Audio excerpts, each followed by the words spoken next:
नमस्कार, बुलेटिन में आपका स्वागत है। मैं हूं आपके साथ सुकन्या सिंह और इस वक्त की अहम खबर आपको बताएं, जहां सुप्रीम कोर्ट में सुशांत केस की सुनवाई शुरू हो गई है। सबसे पहले रिया चक्रवर्ती की ओर से वरिष्ठ वकील श्याम दीवान पक्ष रख रहे हैं। रिया के वकील ने पटना के केस को मुंबई के बांद्रा पुलिस स्टेशन ट्रांसफर करने की मांग की है। रिया के वकील ने दलील दी है कि पटना में घटना के 38 दिनों बाद मामला दर्ज हुआ, जबकि घटना मुंबई की है। इस आधार पर केस को पटना से मुंबई ट्रांसफर किए जाने की मांग की गई है। रिया के वकील ने कोर्ट में उनकी ओर से दलील दाखिल हलफनामे को पढ़ा। सुशांत सिंह राजपूत के पिता के वकील विकास सिंह ने वकीलों की दलील को खारिज किया है। रिया के वकीलों की दलील को खारिज किया है सुशांत के पिता के वकील ने। तो इस वक्त की बड़ी खबर आपको बता रहे हैं, जहां आज सुशांत केस में सुप्रीम कोर्ट में सुनवाई हो रही है। रिया के वकील वहां पर मौजूद हैं, साथ ही सुशांत सिंह राजपूत के पिता के वकील भी अपनी तरफ से दलील दे रहे हैं। बता दें कि पूरे मामले पर अगर हम ताजा अपडेट की बात करें तो इस पूरे मामले पर रिया चक्रवर्ती के वकील की तरफ से कुछ दलीलें दी गई है, जिसको सुशांत के पिता के वकील ने खारिज किया है। तो सुप्रीम सुनवाई अपनी तरफ से चल रही है। सुशांत केस की सुनवाई शुरू हो गई है और सबसे पहले रिया चक्रवर्ती की ओर से वरिष्ठ वकील श्याम दीवान अपना पक्ष रख रहे हैं। उनकी तरफ से पहली बात जो रखी गई है वो आपको बताएं। रिया के वकील ने पटना के केस को मुंबई के बांद्रा पुलिस स्टेशन ट्रांसफर करने की मांग की है और उनकी तरफ से दलील ये पेश की गई है कि पटना में घटना के 38 दिनों बाद मामला दर्ज हुआ है। शंकर आनंद हमारे संवाददाता इसी खबर पर ज्यादा जानकारी के साथ हमारे साथ जुड़ गए हैं। शंकर, सुप्रीम सुनवाई तो चल रही है, इंतजार हम कर रहे हैं कि आज फैसला आ जाए कि आखिर सुशांत केस में जांच पड़ताल का अधिकार सीबीआई को है या फिर मुंबई पुलिस को। लेकिन दलीलों की बात करें तो अभी कोर्टरूम में क्या कुछ चल रहा है, ये जरा बताइए।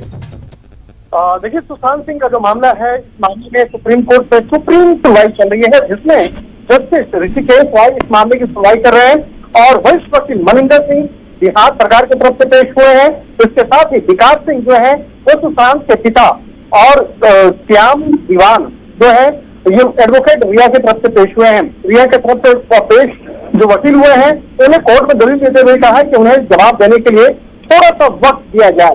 इसके साथ ही जो श्याम दीवान है उन्होंने इस मामले पर सभी ने अपना जवाब सुप्रीम कोर्ट में दाखिल किया है। उन्होंने कहा कि इस मामले में सुप्रीम कोर्ट ने अपना जवाब एक शपथ पत्र के तौर पर उन्होंने जमा किया है और इस मामले में रिया के वकील ने कहा बिहार में जो एफआईआर पटना में रजिस्टर हुआ था 25 जुलाई को, उसे महाराष्ट्र स्थानांतरित करने की मांग की है उन्होंने। और उन्होंने कहा कि जुरिडिक्शन की अगर बात करें इस मांग पे कोर्ट जो है निर्देश जारी करे। यानी कि जो रिया के वकील है वो अपनी दलील देते हुए कह रहे हैं कि जो बिहार में मामला दर्ज हुआ है उसे मुंबई पुलिस से ट्रांसफर किया जाए, इसमें कार्य या जो औपचारिकता नहीं है। इस मामले में जो बांद्रा पुलिस स्टेशन है उस मामले को बकायदा ट्रांसफर करने की बात कर रहे हैं। और इसके साथ ही श्याम दीवान ने कहा कि पटना में एफआईआर दर्ज की गई है जबकि वहां की घटना है ही नहीं और 38 दिनों की देरी से वो एफआईआर रजिस्टर किया गया है। इस मामले पर रिया के जो वकील है श्याम दीवान वो सवाल उठा रहे हैं और कह रहे हैं कि 38 दिनों के बाद एफआईआर रजिस्टर किया गया, इसमें इसकी कोई औपचारिकता नहीं है। लेकिन अगर मामले को ट्रांसफर पटना से मुंबई नहीं होता है तो रिया को इंसाफ नहीं मिल पाएगा। इसके साथ ही रिया के वकील ने ये भी कहा एक अतिरिक्त हलफनामा मीडिया ट्रायल पर रोक लगाने के लिए किया गया है, जिस पर अदालत गौर करे। यानी कि रिया के वकील चाहते हैं कि इस मामले पर कोई भी मीडिया ट्रायल ना हो, मीडिया में इस मामले पे कोई भी रिपोर्ट न किया जाए, जिससे कि उसके मुवक्किल उसकी जो मानहानि जो है वो हो रही है। तो एक से कहा जाए तो एक अतिरिक्त हलफनामा रिया के वकील के द्वारा इसमें दायर किया गया है और इस मामले में जो दीवान है जो रिया की तरफ से एडवोकेट वो उस दाखिल जो हलफनामा है उसको पढ़ करके सुना रहे हैं। तो एक तरह से कहा जा सकता है कि रिया के वकील लगातार अपनी दलीलें दे रहे हैं और दलील देते हुए उन्होंने कहा कि बिहार के 4 सदस्यों की जो पुलिस की टीम गई थी, इसके बाद बिहार में सीबीआई में मामले सौंपने की मांग की और केंद्र ने तुरंत सौंप भी दिया। इस मामले पर जो रिया के वकील है श्याम दीवान वो पटना में जो दर्ज हुए एफआईआर उस पर सवाल उठा रहे हैं और कह रहे हैं, आरोप लगा रहे हैं कि ये बिहार पुलिस का सत्ताधिकार का मामला नहीं बनता है और किस तरह से इसमें 38 दिनों के बाद यह मामला दर्ज किया गया है। और इसके साथ ही इस मामले पर उन्होंने राजनीतिक वजह से एक जिम्मेवार बनाया। यहाँ पे उन्होंने एक लाइन उन्होंने ये कहा कि एफआईआर दर्ज होने के पीछे राजनीतिक वजह है। बिहार पुलिस ने एक ऐसे मामले के लिए एफआईआर दर्ज की जिसका पटना से कोई भी दूर दूर तक का संबंध नहीं है। लेकिन देखिए राजनीतिक तो स्पष्ट है कि जिस तरह से सीबीआई ने इस मामले में दर्ज किया है, इस मामले में साफ तौर पर बिहार का कनेक्शन भी सामने आता है। और जिस तरह से सुशांत के परिजन बिहार में रहते हैं, तो उसके बाद जो जिस तरह से मामला दर्ज किया गया है, इस मामले को कोर्ट काफी गंभीरता से सुन रही है। और इस मामले पर एक बात और रिया के वकील जो श्याम दीवान है, उन्होंने एक आरोप लगाते हुए कहा कि सुशांत के पिता उसे पसंद नहीं करते थे। जब वो अपने परिवार से मिलने पटना आई थी तो लगातार उसे वापस मुंबई जाने का दबाव बना रहे थे। यानी कि श्याम दीवान जो है ये आरोप लगा रहे हैं कि रिया जब सुशांत के साथ वहां पे उसके घर पहुंची थी, उसके परिवार वाले जो है, सुशांत के परिवार वाले रिया को वापस मुंबई जाने का दबाव बना रहे थे। तो इस तरह की दलीलें जो है लगातार दी जा रही है। और रिया के वकील ने इस मामले पर एक और कोर्ट के संज्ञान में लाते हुए बकायदा कोर्ट को उन्होंने बताया कि रिया का मामला और रिया और सुशांत का जो मामला है, उस मामले पर मीडिया ट्रायल हो रहा है और खास तौर पर सोशल मीडिया पर रिया को ट्रोल किया जा रहा है। लिहाजा इस मामले पर रोक लगाया जाए और इस मामले पर मीडिया ट्रायल नहीं करने की एक जो अनुमति है वो जल्द से जल्द दी जाए।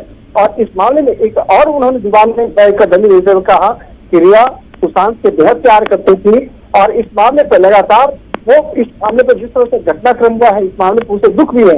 और इसके साथ ही ये भी कहा कि जो बिहार में एफआईआर रजिस्टर हुआ है वो 0 एफआईआर है, यानी कि बिहार पुलिस का जुरिडिक्शन नहीं है। उन्हें खुद एफआईआर ट्रांसफर करना चाहिए था, लेकिन उन्होंने ऐसा नहीं किया। जबकि कानून और सुप्रीम कोर्ट ने पूर्व में दिए गए फैसलों में 0 एफआईआर का ट्रांसफर उस क्षेत्र की पुलिस को करना अनिवार्य है जहां घटना हुई है। तो एक तरह से देखा गया अभी भी इस मामले में रिया के जो वकील हैं श्याम दीवान लगातार कोर्ट में दलीलें दे रहे हैं और अपनी बातों को मजबूती से रखने का प्रयास कर रहे हैं। लेकिन ये देखना लाजमी होगा कि इस मामले में जो दूसरा पक्ष है, जो सुशांत के पिता की तरफ से जो वरिष्ठ वकील हैं विकास सिंह, वो अपने इस मामले में क्या दलील देते हैं और किस तरह से बातों को रखते हैं। और उसके बाद कोर्ट इस मामले पर क्या सुप्रीम कोर्ट आज किस तरह से बकायदा सुनवाई करती है, किस तरह से इस मामले से फैसला सुनाती है, वो देखना काफी महत्वपूर्ण होगा। जी बिल्कुल। शंकर, आपने बात बताई यहाँ पर कि अब तक क्या कुछ दलीलें रिया के वकील और सुशांत के पिता के वकील के द्वारा दी गई, लेकिन इन सब के बीच क्या सुप्रीम कोर्ट की तरफ से भी कोई बात कही गई? अब तक दोनों की तरफ से जो बातें हो रही थी उसके जवाब में सुप्रीम कोर्ट ने क्या कोई टिप्पणी की? अगर इस बारे में कोई जानकारी हो तो बताइए। देखिए कन्या, अभी थोड़ी देर पहले इस मामले की सुनवाई शुरू हुई है, तो इसमें आज तमाम दलीलों को सुना जाएगा। सबसे पहले जो आज दलीलों को सुनने का जो काम है वो किया जाएगा, जिसमें कि सबसे पहला जो दलील जो सुना जा रहा है वो रिया के वकील जो है श्याम दीवान, उनका दलील जो है वो सुना जा रहा है। उसके बाद जो दूसरा पक्ष है सुशांत के पिता की तरफ से जो वकील हैं विकास सिंह, उनकी दलीलों को सुनी जाएगी। उसके बाद इस मामले पर जो महाराष्ट्र पुलिस की तरफ से जो वकील हैं वो भी इस मामले में दलील देंगे। उसके बाद इन तमाम दलीलों को सुनने के बाद कोर्ट उसके बाद एक सुप्रीम कोर्ट जो है अपना सुप्रीम फैसला सुनाएगी और उसके बाद ही इस मामले की दिशा और दशा जो है वो स्पष्ट तौर से साफ हो सकती है। जिस तरह से सीबीआई जांच की अगर बात करें तो सीबीआई ने इस मामले में मामला रजिस्टर जरूर कर लिया है। शुरुआती तौर पर कुछ इस मामले में बयान भी दर्ज किया गया है, लेकिन औपचारिक तौर पर सीबीआई भी कुछ नहीं कह रही है। निश्चित तौर पर अगर इस मामले की औपचारिकता को निभाते हुए अगर कोर्ट इस मामले पर आगे की चलिए बने रहिए हमारे साथ शंकर। लेकिन इस बीच हमारे साथ जुड़ गए हैं एसबी संजय, पूर्व सॉलिसिटर जनरल हमारे साथ सीधे जुड़ गए हैं। एसबी संजय जी, स्वागत है आपका। लेकिन इन सब के बीच पूरे देश, बिहार झारखंड की अगर हम बात करें तो उनकी नजरें टिकी है सुप्रीम कोर्ट आखिर क्या फैसला लेता है इस पूरे मामले पर। अपने कानूनी नॉलेज के लिहाज से आपको क्या कुछ लग रहा है? देखिए, अभी तो मामले की सुनवाई चल रही है न्यायालय में और जो मैंने जहाँ तक जानकारी मेरे हुई है उससे हिसाब से अभी रिया चक्रवर्ती के वकील अपनी बहस कर रहे हैं और वो बता रहे हैं कि किस तरीके से काफ़ी दिनों के बाद पटना में एफआईआर दर्ज हुई। इसके पहले यूडी केस मुंबई पुलिस ने दर्ज किया था और वो अपनी तरफ से वो इन्वेस्टिगेशन कर रही थी। लेकिन अभी इसके बाद फिर अभी जुलाई के महीने में पटना पुलिस में पीड़ित के पिता ने ये दर्ज कराया मामला, जो एफआईआर के रूप में दर्ज हुई, जिसमें कि कई सारी धाराएं लगाई गई थी, जिसमें कि abetment to suicide, breach of trust, कि उनकी प्रॉपर्टी को किस तरह से किया जा रहा है और उनको किस तरह से प्रेरित किया गया सुसाइड करने के लिए, ये सब सारी बातें उसके अंदर डाली गई है एफआईआर में। तो उसी पर वो चर्चा कर रहे हैं न्यायालय में अभी, और अभी तक कोर्ट का कोई इस पर ऑब्जर्वेशन नहीं आया है। और ये तो उनका मामला है कि पटना से एफआईआर को मुंबई में ट्रांसफ़र कराया जाए, उसी के ऊपर में वो अपना आर्गुमेंट कर रहे हैं कोर्ट में। अभी इसमें state of Maharashtra, union of India, के सिंह जो इनके पिता थे, सुशांत जी के पिता, वो अपनी बहस करेंगे, तब जाकर के न्यायालय कोई किसी निश्चित नतीजे पर पहुंच पाएगा। और इसलिए अभी तक कोर्ट का कोई व्यू भी नहीं आया है कि इसमें किस तरह से क्या होना है। चलिए एसडी संजय जी, लेकिन अगर इस पूरे मामले की अगर हम बात करें तो रिया चक्रवर्ती को मीडिया ट्रायल से भी आपत्ति हो रही है। उन्हें ट्विटर और दूसरे सोशल नेटवर्किंग साइट पर ट्रोल किया जा रहा है, उस पर भी वो अपनी आपत्ति जता रही हैं। तो इन दोनों मामले में आपको क्या लग रहा है, क्या कुछ कानूनी टूल्स रिया चक्रवर्ती के पास उपलब्ध हैं? क्या वो सुप्रीम कोर्ट के जरिए मीडिया कवरेज पर रोक लगवा सकती हैं? क्या लग रहा है आपको? देखिए, चूंकि ये मामला बहुत एक कलाकार का था, क्योंकि मीडिया के ही आदमी का था। कलाकार आमतौर पर मीडिया का आदमी होता है, चाहे वो फिल्म कलाकार हो या टीवी कलाकार हो। और जिस तरीके से उसका डेथ हुआ, तो उसके बाद ये मामला मीडिया में काफ़ी उछला, और ख़ास करके जब उसके पिता ने जब ये ग्रीवांस किया कि ये गलत हुआ है और उसके साथ, और वो उसको वो सुसाइड करने वाला लड़का नहीं था और उसको प्रेरित किया गया, तो मीडिया ने, स्वाभाविक है कि कई बार मीडिया में इसकी चर्चा होती रही। और जिस तरीके से मुंबई पुलिस ने इसका इन्वेस्टिगेशन का दिखावा किया, तो ऐसा लग रहा था कि वो एविडेंस को जुटा नहीं रही है बल्कि छिपा रही है। तो उसके बाद मीडिया ने इसको और ज़्यादा हाईलाइट किया। तो अब उससे रिया चक्रवर्ती को ये आपत्ति हो रही है कि ये मीडिया ट्रायल हो रहा है, जो कि ऐसा नहीं है। मीडिया में इसकी चर्चा जरूर हो रही है, और चर्चा तो हुई तभी ये मामले ने तूल पकड़ा, और तभी अब मामला सुप्रीम कोर्ट में है। रिया चक्रवर्ती वहाँ गई हैं और सारे लोग इसमें जुड़े हैं। तो इसलिए ये कहना रिया चक्रवर्ती का, तो ये उनका अधिकार है, लेकिन इसमें कोई दम नहीं है। जी बिल्कुल। इसके अलावा रिया चक्रवर्ती को आपत्ति ये भी है कि इस पूरे मामले पर मुंबई पुलिस ही जांच करे, और पटना में जो जांच एफआईआर दर्ज कराया गया है उसमें पॉलिटिकल दखल ज्यादा है। तो इस उनके आरोप से आप कितना इत्तेफाक रखते हैं? देखिए, मुंबई पुलिस महाराष्ट्र सरकार के अंदर में काम कर रही थी, और जिस तरीके से उसने काम किया 30-40 दिन, उसी से उनके ऊपर शक शुबा हुआ कि वो छिपा रही है, वो सही दिशा की तरफ नहीं जा रही है, तभी उनको पटना में करना पड़ा। तो इसलिए रिया चक्रवर्ती, अगर किसी को, जो पीड़ित का दोनों पक्ष को देखा जाए, तो एक तरफ रिया चक्रवर्ती है जिसको लग रहा है कि उन्हें फंसाया जा रहा है, और दूसरी तरफ पीड़ित के पिता हैं जिनको लग रहा है कि मेरे बेटे की जान गई है, और उसके लिए पूरी जांच होनी चाहिए, ताकि जो भी इसमें कसूरवार है उनको सजा मिले। तो मेरे हिसाब से दोनों का अपना अपना पक्ष है, और जितना पक्ष रिया चक्रवर्ती का हो सकता है कि जांच मुंबई पुलिस के द्वारा हो, उतना ही सशक्त पक्ष है पीड़ित के पिता का भी है, जिसके बेटे की जान गई है। तो उनका पक्ष भी कोई कमजोर नहीं है, और उनका पक्ष भी बहुत मजबूत पक्ष है, और वो भी बहुत आवश्यक है, उस पर भी कोर्ट ध्यान देगा। और मुझे लगता है कि कोर्ट भी ये चाहेगा कि तथ्य तक पहुंचा जाए, सच्चाई तक की जानकारी हो, और इसलिए चाहे मुंबई पुलिस करे या अब सीबीआई करे, क्योंकि अब तो बिहार पुलिस करेगी नहीं, अब तो सीबीआई जो एक बहुत ही प्रीमियर एजेंसी मानी जाती है इन्वेस्टिगेशन के मामले में, वो इस केस की तहकीकात करेगी। तो इसमें कोई ऑब्जेक्शन नहीं होना चाहिए। वो अगर निर्दोष है तो उन्हें क्या ऑब्जेक्शन होना चाहिए? वो तह तक मामले की जाएगी तो सब कुछ सच सामने आ जाएगा। चलिए एसडी संजय जी बने रहिए हमारे साथ। अब दर्शकों को लेकर चलते हैं हम सीधा मुंबई, जहां से हमारे संवाददाता सागर कुलकर्णी हमारे साथ जुड़ गए हैं। सागर, आज तमाम बिहार वासियों की नजरें टिकी है सुप्रीम कोर्ट पर, क्योंकि वहां पर दलील चल रही थी, दोनों तरफ से बातें कही जा रही थी। अगर ओवरऑल कोर्ट रूम की हम बात करें, सुप्रीम कोर्ट की हम बात करें, तो आज क्या कुछ हुआ ये जरा बताइए। देखिए, आज मुंबई में ईडी के दफ्तर के यहाँ पे आज सुबह लगभग 9 साढ़े 9 बजे श्रुति मोदी ये आए हैं। उनकी जांच चल रही है। आपको तो पता है कि कल रिया चक्रवर्ती, उनके फैमिली के सब जो लोग हैं, उनकी काफ़ी कोशिश जो है उनसे अलग अलग सवाल पूछे गए थे। सामने बैठकर कुछ क्रॉस क्वेश्चन भी किए गए थे ईडी की ओर से। आज फिर उनकी जो फाइनेंशियल मैनेजर श्रुति मोदी है उसको बुलाया गया है। उसके बाद 1 घंटे के बाद जो सुशांत के अच्छे करीबी दोस्त माने जाते हैं सिद्धार्थ, वो भी आए हैं। उनसे भी पूछताछ चल रही है। और कुछ समय पहले 1-1.5 घंटे पहले सुशांत की बहन नीतू, जो मीठू है, वो भी आई हुई हैं। एक्चुअल जो पटना में जो मामला दर्ज किया गया था जिसमें कहा था कि फाइनेंशियल ट्रांजैक्शन हुए हैं, उसको लेकर सुशांत की बहन को सवाल पूछे जा रहे हैं, ऐसा सूत्रों के हवाले से खबर आ रही है। और दूसरी तरफ जो इनके मोबाइल थे रिया चक्रवर्ती और इनके खुद के जो मोबाइल से जिससे कोई ट्रांजैक्शन या फाइनेंशियल कोई चर्चा हुई है, कम्युनिकेशन हुआ है, तो इसकी भी जांच ईडी करेगी, ऐसा कहा जा रहा है।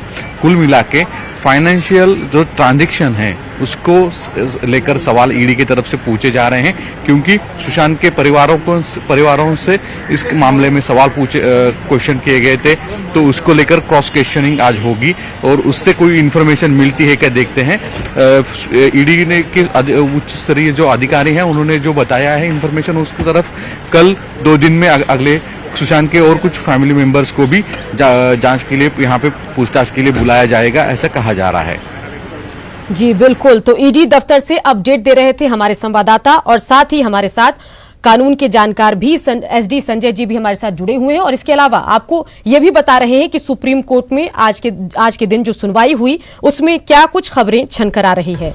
तो चलिए अहम खबर आपको बता रहे हैं, जहां Bandra police station case transfer करने की मांग की जा रही है रिया चक्रवर्ती के वकीलों के द्वारा। साथ ही आपको बताएं कि रिया के वकील ने पटना में एफआईआर का विरोध किया है। तो एसडी संजय, पूर्व सॉलिसिटर जनरल, भी हमारे साथ बने हुए हैं लगातार। एसडी संजय जी, यहां पर ईडी में क्या कुछ चल रहा है, ईडी दफ्तर में क्या कुछ चल रहा है, उस विषय में जानकारी भी हमारे संवाददाता सागर कुलकर्णी हम तक पहुंचा रहे थे। लेकिन जो अहम जो जानकारी है वो छनकर आएगी सुप्रीम कोर्ट से। सुप्रीम कोर्ट का क्या कुछ इस पूरे मामले पर स्टैंड होता है वो सबसे अहम हो गया है। लेकिन इन सब के बीच एक बात देखने को आ रही है कि जो भी इस पूरे मामले पर सुशांत सिंह राजपूत के पिता के द्वारा आरोपी बनाए गए हैं, वो तमाम लोग चाहते हैं कि जांच जो है वो मुंबई पुलिस ही करे। तो इसके पीछे आप क्या वजह देखते हैं? देखिए, रिया चक्रवर्ती को ऐसा लग रहा है कि अगर मुंबई पुलिस जांच करेगी तो शायद उनको उसका कुछ फ़ायदा मिलेगा। और अब तक चूंकि मुंबई पुलिस ने उनके खिलाफ कोई ज़्यादा कार्रवाई नहीं की, न उनको बुलाया, न ही उनको अरेस्ट करने की दिशा में कोई कार्रवाई की, तो उनको ऐसा लग रहा है कि कहीं न कहीं मुंबई पुलिस से उनके प्रति मुंबई पुलिस का रवैया बहुत ही नर्म है, इसलिए मुंबई पुलिस के द्वारा ही जाँच होनी चाहिए। जबकि अगर अब सीबीआई जांच करेगी, या बिहार पुलिस तो तथ्यों को जुटाने के लिए पूरा प्रयास कर रही थी, और अब जब सीबीआई के पास इसकी जांच चली गई है तो सीबीआई चुप नहीं बैठेगी और सीबीआई का रवैया सख्त होगा, और वो चाहेगी कि सख्ती से पूछताछ करके सच्चाई तक पहुंचे और वो सारे भी साक्ष्य कलेक्ट करेगी। और इसी वजह से अब लगता है कि रिया चक्रवर्ती को इस बात का भय सता रहा है कि अगर इसकी जांच सीबीआई से होगी, क्योंकि अभी तक उन्होंने सीबीआई के द्वारा दर्ज किए गए मामले पर भी आपत्ति उठाई है, लेकिन वो बार बार वो पटना के केस की चर्चा कर रहे हैं। लेकिन अब मामला बिल्कुल बदल गया है और अब मामला सीबीआई के हाथ में है, जिसका कि क्षेत्राधिकार पूरे देश में है। इसलिए अब देखिए, आज सुप्रीम कोर्ट में जो अभी सुनवाई चल रही है उसमें क्या रुख होता है, क्योंकि अभी तक रिया चक्रवर्ती के वकील ही अपनी दलीलें दे रहे हैं कोर्ट में। अब इसका जवाब जब दिया जाएगा और उसके बाद फिर कोर्ट किसी नतीजे पर पहुंचेगी, तब ये समझ में आएगा कि कोर्ट क्या व्यू ले रही है। बिल्कुल बिल्कुल। इसके अलावा इन सब के बीच हम देखें तो एक पक्ष रिया चक्रवर्ती का तो है ही, सुशांत के पिता का भी एक पक्ष है, लेकिन इन सब के बीच इस पूरे मामले पर राजनीति भी तेज है। बिहार सरकार और महाराष्ट्र सरकार भी आमने सामने है। उस बारे में आपको क्या कुछ लग रहा है?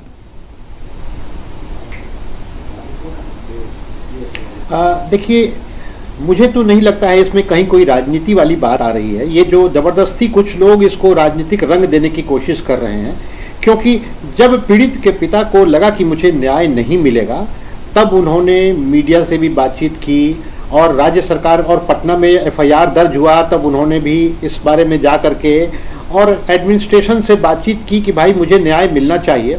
तो अब चूंकि लगता है कि महाराष्ट्र सरकार या मुंबई पुलिस बहुत ही सॉफ्ट थी रिया चक्रवर्ती की तरफ, तो इन्होंने देखा कि अगर मुझे न्याय नहीं मिलेगा, तो इसलिए इन्होंने फिर न्याय के लिए सीबीआई जांच की मांग हुई के सिंह ने, जो इनके पिता हैं। तो इस वजह से अब इन लोगों को सबको लग रहा है कि किसी तरह से ये मामला मुंबई पुलिस के हाथ में चला जाए वापस, तो शायद रिया चक्रवर्ती बच जाए या उनका परिवार वाले बच जाएं, जबकि ईडी अपनी तरफ से भी जांच। चलिए आप बने रहिए हमारे साथ। इसी बीच दर्शकों को हम बड़ी खबर बताएं, सीबीआई को केस दे सकती है सुप्रीम कोर्ट। बिहार सरकार के माध्यम से केस ट्रांसफर नहीं, अहम खबर इस वक्त की आपको बता रहे हैं, बड़ी खबर है। बता दें कि इस बड़ी खबर की हम बात करें तो सुप्रीम कोर्ट चाहे तो सीबीआई को केस दे सकती है। इस वक्त की बड़ी खबर आपको बता रहे हैं, जहां बिहार सरकार के माध्यम से केस ट्रांसफर नहीं होगा, ये भी आपको हम बता रहे हैं। तो हमारे साथ शंकर आनंद फोन लाइन से जुड़ गए हैं। शंकर, बड़ी खबर आ रही है जहां सुप्रीम कोर्ट चाहे तो सीबीआई को केस दे सकती है, ये इस वक्त की बड़ी खबर, इस बारे में तफसील से बताइए शंकर।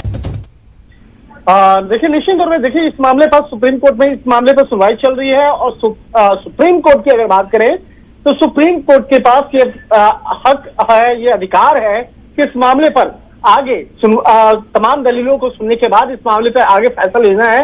क्या इस मामले की सुनवाई के बाद इस मामले पर सुप्रीम कोर्ट जो है फैसला ले सकती है कि क्या इस मामले की कार्रवाई जो है सीबीआई को देना है या नहीं देना है। हालांकि इस मामले में केंद्र सरकार के द्वारा पहले ही सीबीआई को जांच का जिम्मा सौंपा जा चुका है। सीबीआई इस मामले पर तफ्तीश शुरू भी कर चुकी है, लेकिन इस मामले पर पहले से ही जब सीबीआई को सौंपा गया था, उससे पहले ही ये मामला कोर्ट में याचिका दायर की गई थी और उस मामले पर कहा गया था कि इस मामले पर सीबीआई को जांच नहीं दिया जाना चाहिए, इस तरह से एक याचिका दायर की गई थी और आज उसी मामले पर सुनवाई हो रही है।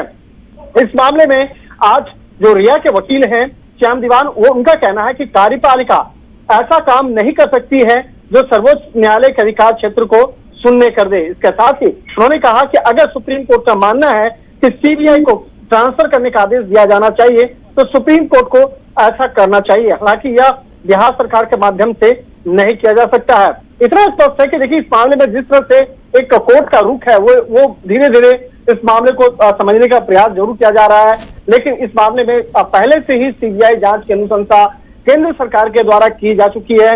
आज इस मामले पर तमाम दलीलों को सुनने के बाद कोर्ट इस मामले पर एक सुप्रीम फैसला कर सकती है कि क्या इस मामले पर जांच का जिम्मा सीबीआई को ही सौंपा जाए या मुंबई पुलिस को दिया जाए।